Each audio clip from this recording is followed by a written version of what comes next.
Hey watch friends, today we're going to take a look at the latest offering from the Swiss Microbrand. This is the Direnzo, and this is their prototype of the DRZ05, also known as the Solaris. If you're familiar with the Direnzo lineup, you may recognize that this one actually pays tribute to the DRZ03. However, this is far from a recycled design, as we'll talk about throughout the video.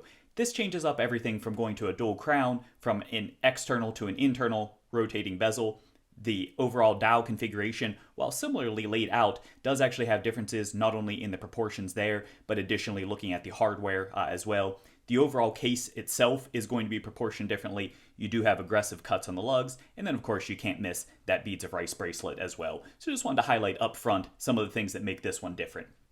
In case you missed it, we did recently feature an unboxing of this. If you'd like to check out more of the packaging, you can see the box, the nice canvas pouch it comes with, as well as an optional leather strap. It does come standard on this beads of rice bracelet. I do have a link to that if you want to check it out further. As far as the basic specs on this one, this is going to come with a 2-year warranty. The case is coming in at 39.2 millimeters on my calipers, and that's roughly from the 3 to 9 position. The bezel does step down 1 millimeter, and this is going to be coming in at 38.2 millimeters. The lugs are going to be a strap change friendly 20 millimeters. The lug to lug is going to be a versatile 47.1 millimeters, and as you can see, this does have female end links on there, so you don't have any protrusion from that. As far as the thickness, including this sapphire crystal, and we'll talk about that more in a moment, this one is coming in at 13.5 millimeters. So a little larger than the stated specs, however, I believe that's without the crystal. So really not too bad at all. And we'll talk about the overall characteristics as far as in many respects, this does, I think, wear a little thinner than that might denote. As for the crystal, you can see here, this one does have a box edge and it does have a flat sapphire crystal with an inner AR coating. For the movement, this one is going to come with the Sellita SW200-1, and that is going to be the Elaborate grade, and it does actually have the Inca block system within, which I believe increases some shock resistance, which should increase the longevity. I usually don't talk too much about regulation, but I've got to call out, while this may be just a sample 1 of 1, and this is, of course, the prototype, the regulation on this has been spot on. Across the week of steadily wearing this on wrist, I had between 2 and 3 seconds total deviation for that week. So hopefully they all ship that way. That was just a fantastic result. Additionally, this will be available with both a no date, as we're looking at today, and a date version at the 6 o'clock position. The date version will still feature the Sellita SW200, however, the date wheel will be removed, so you'll still have the 2 positions, but you won't have that ghost click at the first position. The water resistance is coming in at 200 meters, or 20 atmospheres. As far as the weight, on this bracelet, sized to my 6.5-inch wrist, this one's coming in at 148 grams. So right smack dab in what I would call the middleweight watch. I think it wears very well, doesn't feel heavy on the wrist, nor does it feel like one that you're not going to notice completely is there. So it strikes, I think, a good balance, especially for the style of the watch. Digging a little deeper into the characteristics of this one, let's go ahead and first check out the dial. This particular variant is going to be available in 3 primary different colors. The black we're looking at today, a red, as well as a blue. There was additionally a limited run of the Meteorite, which unfortunately has already been sold out. All of those, with the exception of the Meteorite, will be available with both a no date and a date configuration. When we look at the dial itself, you can see that this one, immediately you'll notice in the center, it is going to be split into somewhat of a sector style. You might initially notice the 3 to 9 line and then the 12 to 6 line, but that does actually extend out towards the 12 o'clock, so the upper sector, though it is broken up with the logo in there as well. Once you look at it further, you'll notice that the center of the dial is a matte texture for that, which I think really looks nice. It actually sucks you in, especially on this black version, almost like a black hole. But then as you go out towards the end, you can see that this does have concentric circles, and the perimeter is going to be housed with what I would describe as kind of an iridescent sunburst with a very subtle fume to that, and I think it's extremely visually arresting. What I like further, though, is this one on the outer perimeter does go back to the matte texture for the inner rotating bezel for an almost re-hot effect. So it really adds that iridescent type of a sandwich in there between the matte, and I think that makes it very visually striking. It's not too much as far as being too over the top, but it still has enough of allure and eye pop that it draws your eye to it. As we talked about, the re-hot on the exterior perimeter, which is going to be your rotating bezel, that does have a concave shape to that, so it gives a nice bowl type effect, which is a signature of the overall Direnzo brand. As we already mentioned, this does have available at the 6 o'clock position a date, and of course we're looking at today the no date version, so you do have consistency with the markers. One thing that's really neat to note is this does have printing, as you can see on the bezel, as well as on your outer perimeter for the chapter ring, so you will have distinct for your minutes and seconds to be able to tell precise time. Additionally though, it does have the logo as well as Direnzo printed at the 12 o'clock position. One thing that's really neat though is that logo, whenever you go for the date version, just a little touches the detail for that. Actually, at the 6 o'clock position, it will directly match the size for symmetry between the logo and the date window. So really neat. Shifting over to the hardware, this one does have a handset that is going to be very similar to the DRZ03. You're going to notice that it has it has a very pronounced arrow for the hour hand, and it does have a style for the minute hand that goes well with the hour. You'll notice that they are both highly polished and does feature a subtle Dauphine crease down the middle. So I think that's a nice visual touch there as well. The length on these, in my opinion, is perfection. You have the second hand that kisses just perfectly at the re-hot track and glides right over the chapter ring. You have the minute hand that stops just short of the chapter ring to be able to tell easy time there, and then the hour that stops just short of the markers. Shifting over to the markers, you'll notice that this does have a mix of both round as well as trapezoid shaped for the 3, 6, and 9, and then a larger trapezoid at the 12 o'clock position as well.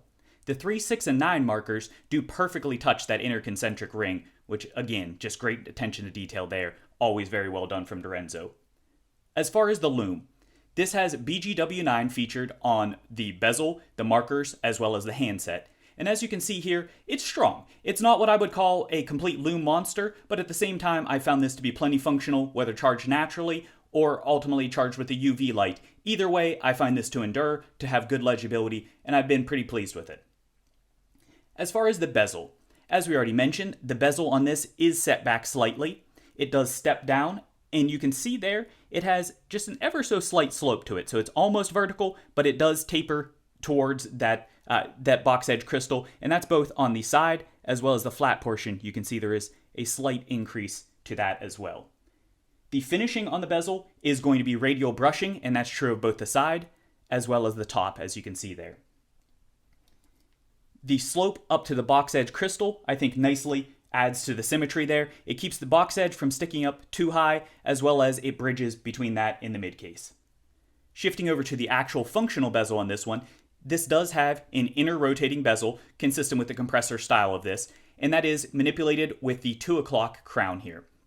That is bidirectional, so you have infinite adjustments, and this one has a unique signature type effect for this for the brand. They wanted to mix things up. So you have, for traditional markers, you have a 12 o'clock pip, then you have your 15 individual minute markers consistent with most dive watches.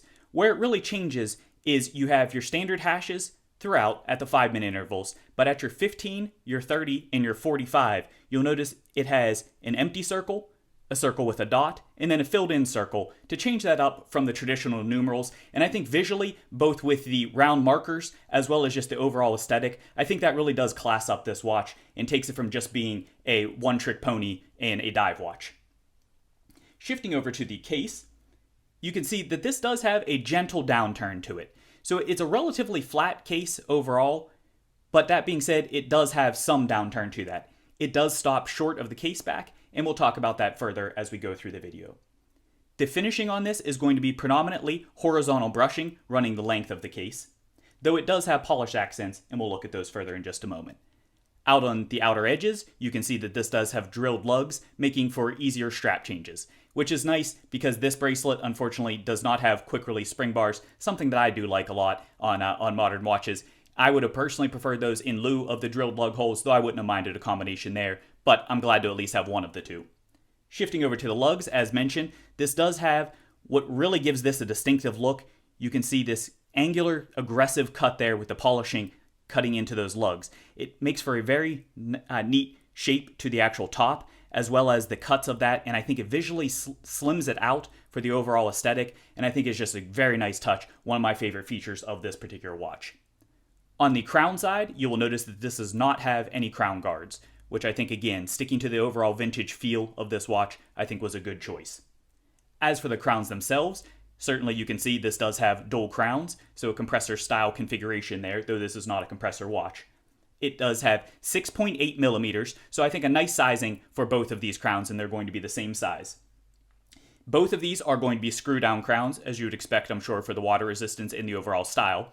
You'll notice that at the 4 o'clock position, you do have signed with the Direnzo logo, and then at the 2 o'clock position, you can see it does have a red dot, and that's the one for your inner rotating bezel. I have found these crowns to be easy to get a hold of, easy to manipulate, have good traction and grip on that, so I think they're extremely well done and very well proportioned to the overall watch also. Shifting over to the caseback. The caseback is rather unique on this one. Let's go ahead and get a good look at that. This is what I personally would describe as being a deep-sea vintage-style diver fighting an octopus, and you can see the spear there. I've also seen it referred to as an astronaut fighting a space alien. Whatever you want to call it, it's definitely a different take.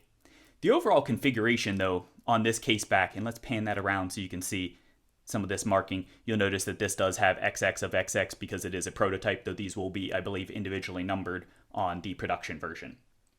One of the things, though, that's with this caseback, you'll notice it does play with the texture a lot. So you have polish in the middle there, you have blasting, you have more blasting with a brushed finish, and then an outer brush as well.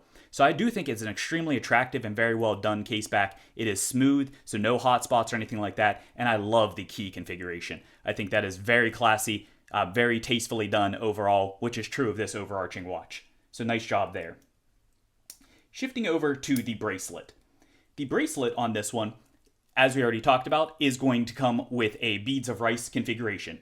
It does have female end links. The bracelet will be tapered at the top. It's going to be 20 millimeters, and down at the clasp, it's going to come in at 18 millimeters. The finishing on this is going to be principally brushed on the exterior for the flat portion, though the outer side does also have polish.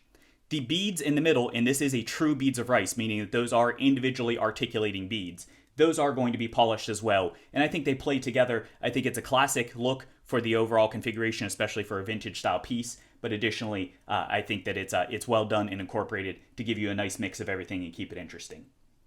The bracelet is going to be retained with screw-in pins, so you will have ease of adjustment there, though do make sure you put a dab of Loctite on that. I have a video on sizing bracelets if you're looking for tools, and I will have an Amazon affiliate link in the description as well for a good screwdriver.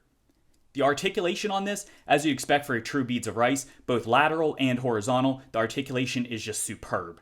This has small links, as you notice going throughout, so between that and the flexibility that comes with the beads of rice, there's really nothing to complain about there at all, and the comfort is absolutely fantastic. The clasp is going to be signed, and this is a traditional fold over with a double pusher type design. The finishing on that is again going to be principally brushed, though it does have some accents. Actually, the cut there is going to continue, I apologize, with the brushing as well, though you do get a little bit of reflectivity that's going on because of that angular cut. This will have 6 micro adjust holes, and then when we pop that open, this does have an inner milled bridge as well. So a pretty premium type overall finishing there, and what you would expect. Additionally, as we talked about, this is available with an optional leather strap that you can get for roughly $55 US. That's converted to US dollars. That strap is a standard slab type. I would describe it as being similar to most Horween straps that I've seen. It does have the stitch pattern at the close to the lugs as well as out at the end, and it does have quick release spring bars on the back for ease of changing. So now that we have a better feel for the watch itself, let's go ahead and do a little bit of a comparison for this so you can get an idea visually as to how this one stacks up. First, let's go ahead and bring in, this is another Direnzo. This is the DRZ04, so this is the predecessor to this one. You can see very different style, and as far as overall wearability, both of these I think have relatively similar presence, certainly a little more presence on the DRZ04, and you can see part of that is due to the integrated bracelet. It just visually, I think, does make it seem with that Henta type case like it has a little more presence to that overall. But both of those, you can tell this one has the bowl shape, actually one-piece construction, whereas this one replicates that with that rehaut in inner rotating bezel. Bringing in another compressor style watch. This is the Mitch Mason Maelstrom. You can get an idea of how these two stack up here. So that gives you a little bit of visual comparison there. And then additionally, bringing in another compressor style, this is the Feynman Fjord that we've looked at recently as well, and this is the Founders colorway there. So that just gives you an idea as far as how those stack up as well. Again, this is another one that really plays with the polish and brush accents. Alright, so hopefully that gives you a better feel for this overall watch. Let's go ahead and wrap things up with my personal view of the positives, some critiques for this, as well as the overarching summary.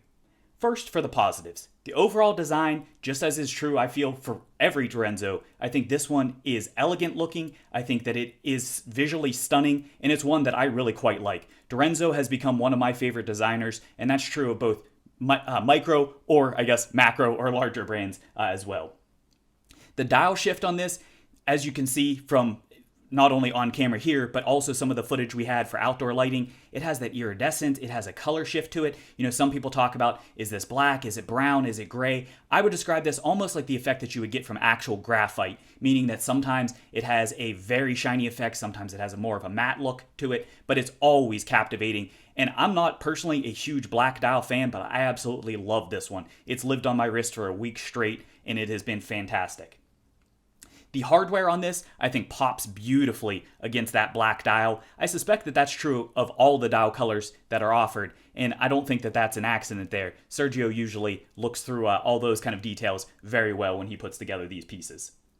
The depth on that is fantastic also. You can see the nice applied indexes do have great pop in contrast there. The way that the 12 o'clock hovers kind of over the dial there, just overall configuration, I think great looking, nicely done. The bracelet, as we've already talked about, is exceedingly comfortable. While I'm not always a huge Beads of Rice fan, I do think it suits this overall design quite well, and I rather like it. I've come to find this might have made me a convert into a properly done and a well done Beads of Rice incorporation. So excellent there, no complaints. The overall aesthetic of this, and this is one of my favorite things, it is distinctly and uniquely Direnzo. The case cuts, the reminiscent of the 03 for the configuration while still making it its own, the incorporation of the dual crowns, I think it looks excellent. I like it quite a lot, and you can tell at a glance, if you know Direnzo, this is a Direnzo watch. But that's not to say that it's without some minor critiques from me, at least from my perspective. First, this, as I noted, is a prototype. You might be able to tell here, you certainly can tell in person. There is a slight dimple and a little bit of a discoloration on the hour hand on this one. That, again, just a prototype. It's just a little minor thing, but I noticed it, so I wanted to point that out. Like to see that cleaned up. As was the case on the 04, I do wish that this one included that scratch-resistant coating. I don't think it's as critical on this bracelet, especially since you can change the bracelet out, and with the Beads of Rice configuration, I think it'll hide wear well. But where I would have liked to have seen it is on this case especially. Because this has these very pronounced polish accents, I already have noticed on this prototype, you can see some micro scratches that are included on there. That, you know, it's from the handling and from photography and all those kind of things is to be expected, but it's one of those things I would love to keep this, keeping its pristine elegance for even longer. So that's something that would have been nice to include, but again, a relatively minor thing. As far as the lug downturn, this, I do always prefer to have the lugs that are in line, maybe slightly beyond the caseback.